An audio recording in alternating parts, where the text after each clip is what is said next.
दाता साहब फरमाते हैं पुरानी उम्मतें कयामत के दिन जब नबी पाक की उम्मत का एहसास देखेंगी तो कहेंगी या अल्लाह इनके को रंग गोरे हैं, क्यों इनको इतनी शाने और हमने इतने इतने 100 साल इबादत की, हमारा वही मकाम।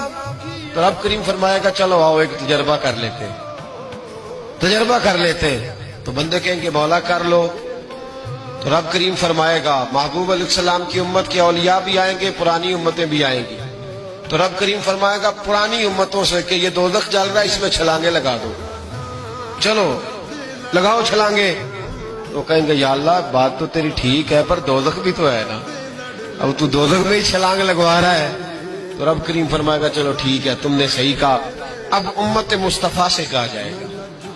और दाता साहब कहते हैं उम्मत मुस्तफा से भी उम्मत के औलिया से, यानी दाता अली अजमेरी से, यानी गौसे पाक जिलानी से, यानी ख्वाजा अजमेर से, यानी हजरत हिंदुल वली से, यानी हजरत बाउलक नक्शबंद बुखारी से, औलिया से कहा जाएगा। रब करीम फरमाएगा मुझसे प्यार करते हो या अल्लाह करते? फरमाया चलो मेरी खातिर दोज़ख में छलांगे लगा दो, आग जल रही है लगाओ छलांगे।